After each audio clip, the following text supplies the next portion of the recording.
When Jesus says yes, nobody says no. Nobody can say no. When Jesus says yes, When Jesus says yes, nobody says no.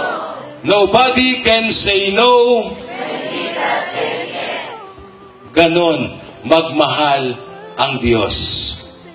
Ganon ang awa ng Diyos. Ganon ang pag-ibig ng Diyos sa ating lahat. Kaya't palakpakan natin ang Diyos na buhay.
Nagmahal, nasaktan, muling nabuhay.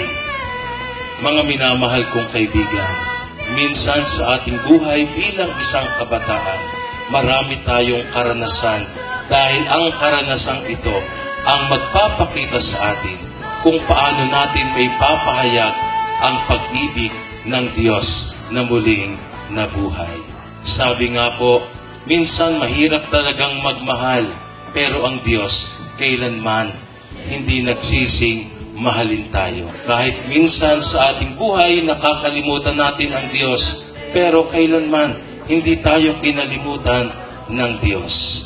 Kaya nga ang pagmamahal na ito ng Diyos ay ipinararanas sa atin tulad ng banal na mukha ni Jesus. Kung titingnan natin ang banal na mukha ni Jesus, hindi siya nakapikit, siya'y nakamulat. Ibig sabihin, siya ang Jesus na muling nabuhay. Siya ang Jesus na hindi nagsasawang magmahal sa atin. Siya ang Jesus na hindi nagsasawang iparamdam ang kanyang dakilang awa ng Ama para sa atin.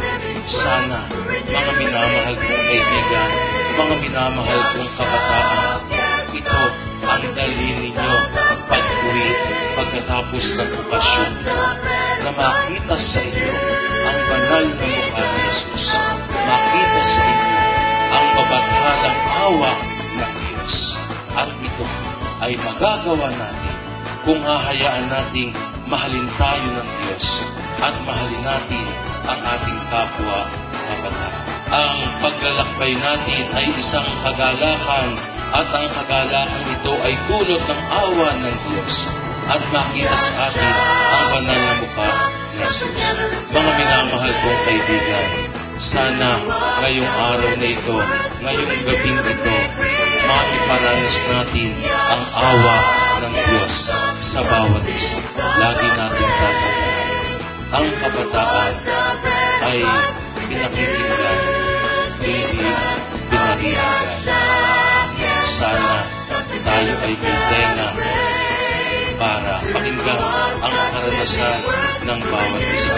Dahil sa pamamagitan na nito, may pararanas natin ang mabadhalang awa ng Diyos sa ating kapwa. Dahil dito tayo iniibig ng Diyos. Dahil dito tayo tinitingnan ng Diyos. Pinakikinggan, tinutulungan, at minamahal. Maging pilipin tayo na makilala ang bawat isa, na makausap ang bawat isa, na tayo ay maging bahagi ng kanilang buhay sa kanilang pagiging kabataan. Sana ang awa ng Diyos sa ating buhay paglalakbay ay makita sa ating pamumuhay bilang isang mabuting Kristiyano kabataan.